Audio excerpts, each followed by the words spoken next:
Welcome to the Home Business Podcast with Richard Captain Henderson, publisher of Home Business Magazine, and Sherilyn Colleen, managing editor. This how-to show helps you successfully operate your home-based business. Greetings and welcome to the Home Business Podcast. I'm Richard Captain Henderson, your host of Home Business TV. And I'm Sherilyn Colleen, your co-host. Let's secure, foresee, and get underway. Most entrepreneurs who start a new business do it from the joy of bringing their idea into the world and also to make money. Somewhere in the startup of the business, they become responsible for every aspect of the business. Does your business then have a consciousness? What can your business, can your consciousness draw in clients, systems, money, and staff for you? What would your business be like if you did not have to control everything, but instead could partner with the business and its energy for guidance instead? What can your business contribute that you have not yet considered? Helping us with the question is Lele Hancock, is a transitional facilitator and business coach. Lele is dedicated to empowering people and organizations of all ages and stages of growth to grow and expand. Lele is a certified facilitator for Right Riches for You, a specialty program of Access Consciousness. So greetings, Lele Hancock. Say hello to our podcast audience. Hi, everyone. Hey. Thanks for coming on our show. It's such a pleasure to be here. Thank you for inviting me. Of course. And we were talking earlier that you win the award for the best podcast backdrop. We like that. How does it get better? It's very fancy, like a crown behind your head.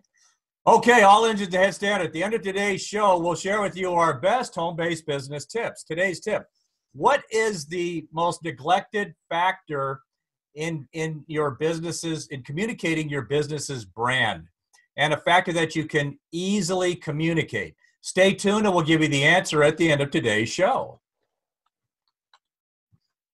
So Lele, this is such a different concept about business. Can you say more about letting your business work for you?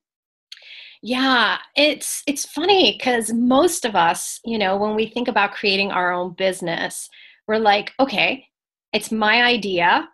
It's what I would like to bring out in the world, and I have to do everything. Because at the beginning, if you are looking for a home-based business, you are looking towards costs and trying to keep everything lean. But what if actually that's not what's going to help you grow your business? You have a talent, you have a desire, you have abilities that desire for this business to come alive.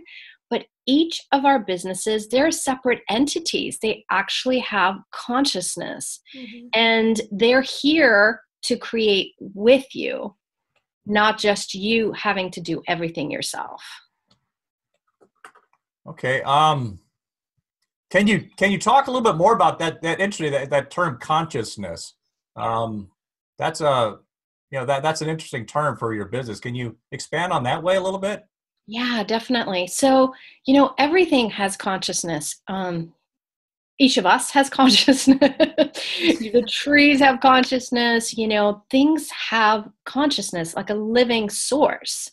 And the business itself, like when we get that idea that we want to start our own business, it usually is the consciousness of something that desires to come alive. And you allow it and assist it to come alive. You give it a name, you may turn it into an LLC or a C Corp or something else and bring it alive. But actually, there is this energy that wanted to create with you. And a lot of times people are willing to know that certain things like our watch, our water has consciousness, but we forget our businesses actually have consciousness. And one of the things that we do is that we decide we have to be the sole source of bringing everything, the clients, the employees, the products, the shipping, everything becomes our responsibility. Okay. Yes, there's some doing involved here as well. But what if it didn't have to be you doing everything from A to Z? And when you start to actually acknowledge that your business has a consciousness, you can start to talk to your business. And guess what? Your business is not going to talk back verbally the way I'm talking, but it will give you ideas. It will give you information. And then you'll know like, oh, today I needed to go down this street for a reason. It's like different kinds of information the consciousness will give you. Can maybe make a more tangible connection with the consciousness is this consciousness something that your customers and the people you interact with in your business that they will sense? And that's one of the reasons why you need to be sensitive to that consciousness, because the people you're interacting with, the people you're doing business with, they're sensing it too. Yeah, there's an energy that we all have, and it's really interesting. I talk to a lot of entrepreneurs because the first place they like to go is a competition with other people that might be doing similar things. But actually what draws your client to you is the energy of you and your business. And you can live down the street from someone else who does the same thing, but there's something that gets the curiosity. That energy just kind of pulls the client to you. And sometimes the clients don't cognitively even know why. They're like, I don't even know why, but I happened to be walking down the street and I saw your business, or I happened to be Googling and I found you. It's the energy and that consciousness that's actually drawing people to you. And we do call it some different tools that we facilitate with Right Riches for you. There is energy pools. There's ways to energetically pool businesses, partnerships, clients and employees, relationships, and other people to you and your business, including money. So something I'm hearing there is energy. Yeah. That consciousness generates an energy, and that's what your customers are going to feel. And you better pay attention to that, because your competitors, they also have an energy, and you have to be cognizant of that. Well, so looking at this consciousness and looking at this energy, what are different ways that that you can get the business then to work for you if you're sensitive to this consciousness? Yeah, the first thing is every day be willing to let go any kind of decisions and projections you've put on the business the day before. And I know it sounds a little silly, like, no, we want to carry everything through. We don't, actually. Whatever occurred yesterday, you want it to be that you're very grateful for it, even if they were things that weren't very positive things that occurred in the business, and actually be thankful for them. Because everything's going to give you information and ways you can improve it tomorrow. Okay. So letting go of yesterday, and then just like every day being like, okay, business, today, who are we? Who can we pull in? Who do we need to talk to? Mm-hmm. Who do we need to add to the business today? And when you ask that, who or what can I add to the business today? You're allowing it to be clients. You're allowing it to be systems or tools like you guys, a video conference that might be able to assist someone with their business. You become more aware of different things that you can add to the business, including money. Mm-hmm. I think a lot of us, we get distracted that we have all these things we have to do for the business, and we forget if we're willing to also ask the business for money, it will pull in people who are going to actually spend money on your business. Well, I like that idea. I'm going to start my day off tomorrow saying, dear business, I need more money. Well, okay. I'm going to tell you, frequency and energy is really important here.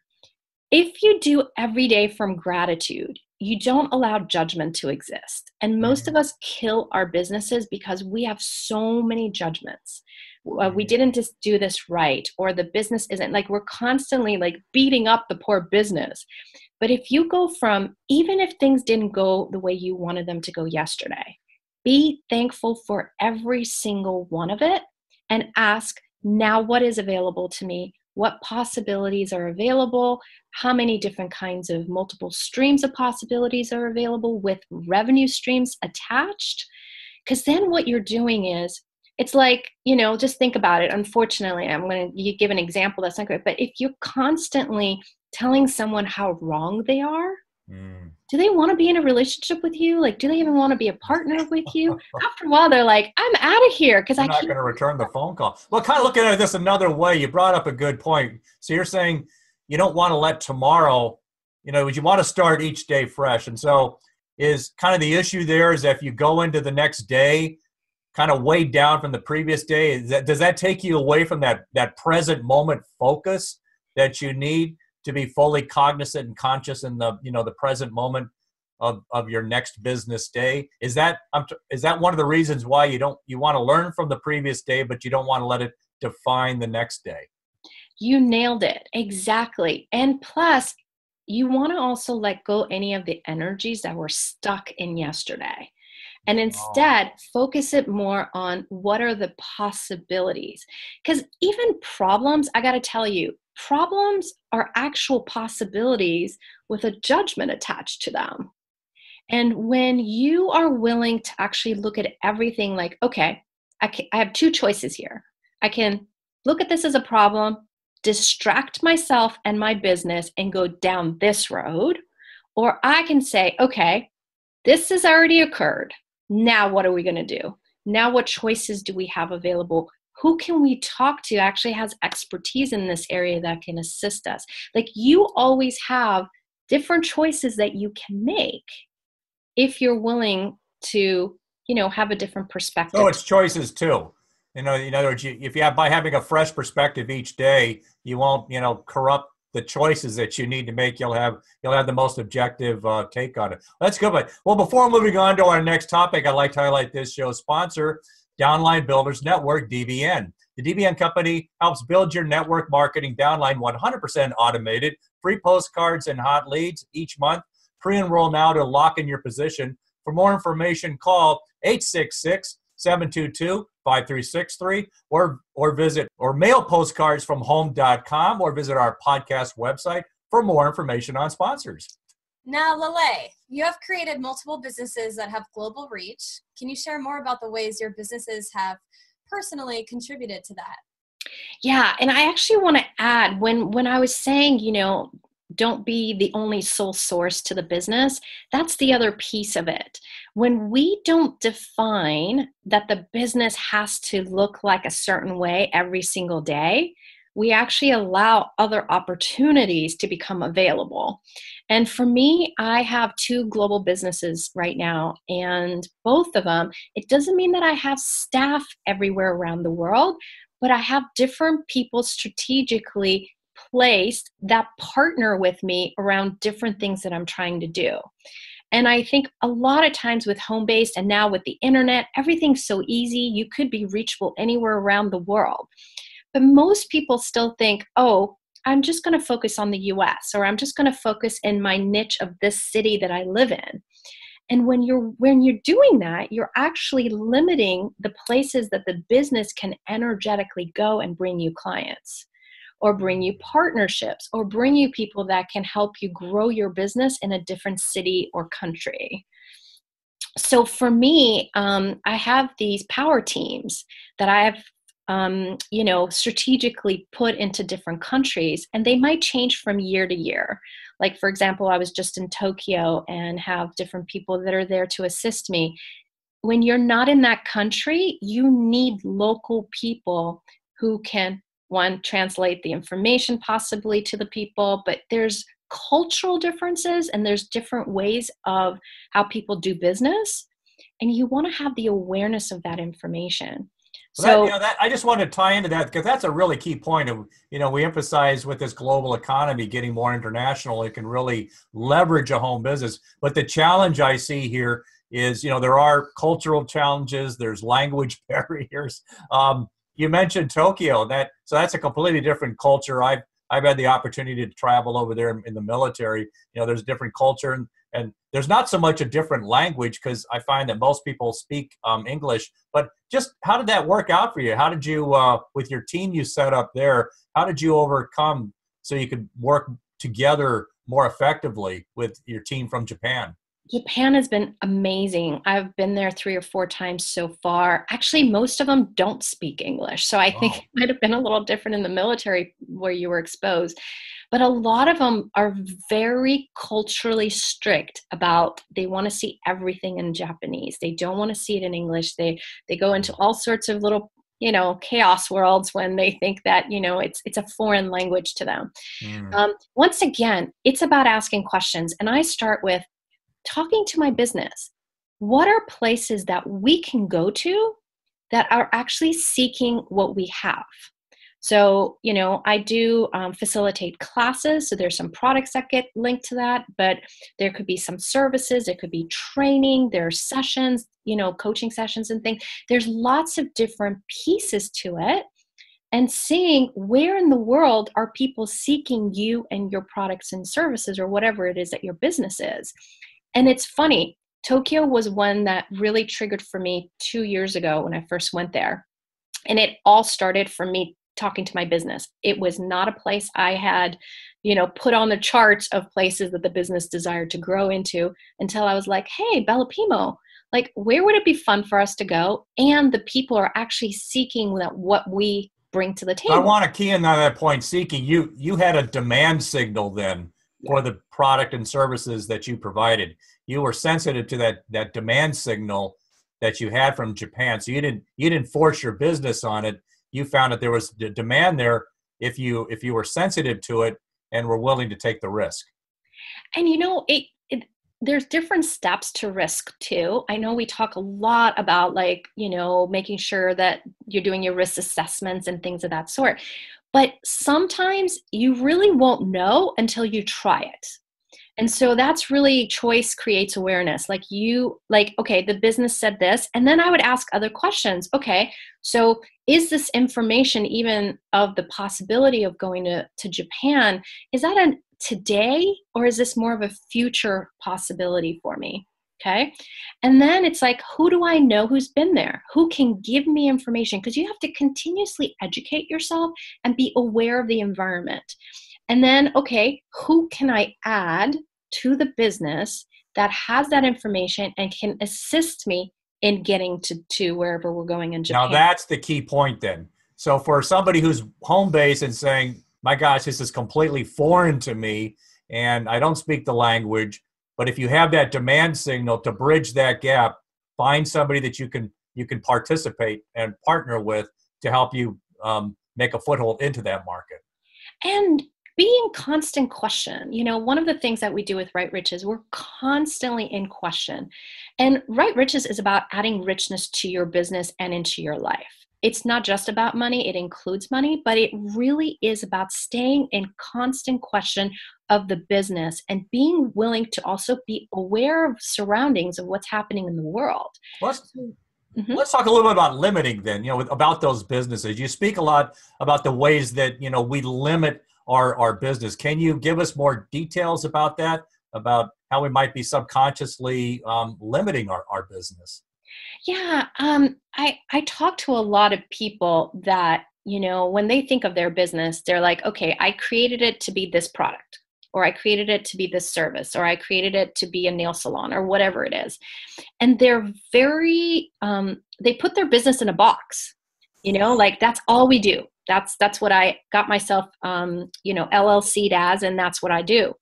But that's only one avenue of the way that your business brings in streams of revenue and streams of possibility and streams of being able to grow and take whatever you have and actually take it out into the world. So it is about staying in constant question and not limiting it to what you've defined it. So the first place I start with people is get rid of all the definitions they've made about what their business is, who their clients are, the areas that they service. I worked with one company. They were only hospitality. So they would only focus hospitality, but the business actually desired to do the work that they're doing in other industries. So it's like, take away all of these boxes that you're placing around the business, and what does the business actually desire, and who does it desire to talk to today? And you will find all of these doors open. Now, going back to an earlier point you made about yesterday and tomorrow, I bet a lot of these boxes, maybe if you kind of carry the previous day over, you've subconsciously created a box, and that could be limiting you the next day if you're not paying attention to that. it becomes, these subconscious moments actually become secret agendas. Like we say, okay, I'll never do that again. Or, there's things that your languaging is very important to the energy and the consciousness in which you're actually creating out in the world. So it is, when you're letting go of yesterday, you're also letting go of the languaging and all these places you have these secret agendas, and you're starting fresh canvas and allowing your business to thrive for today. I like that, fresh canvas. Great. Well, Lele Hancock, this has been a great discussion on letting your business's consciousness work for you. Do you have any final points to share with our audience? I say have fun. One of the greatest ways for our businesses to grow and for our lives just to grow and money. For more money to be in your life, you actually have to have more joy. So pick the things that truly you enjoy doing, and the things that you think, I don't really enjoy this, like find someone who has the enthusiasm to do it, because that's what's going to help grow your business as well. And don't make it so serious. We make business so serious, and a lot of times we crash the business because we're so serious about it. Have fun, enjoy it, and allow the business to contribute to you in bringing in people and money. Lele Hancock, thanks for being such a great guest on the Home Business Podcast. Thank you so much. Yes, thank you for coming on our show. To learn more about Lele Hancock, visit our podcast website at homebusinessmag.com for more information. Thank you so much. The answer to, I'm sorry, what was that? I was just saying thank you so much. Yes. And I'm very grateful if you guys also can look at writerichesforyou.com. Oh, that we'll put that all on the podcast website page. Okay, the answer to today's home business tip, what is the most neglected factor in communicating your business's brand? And a factor that you can easily communicate. Incorporate the right colors into your brand logo.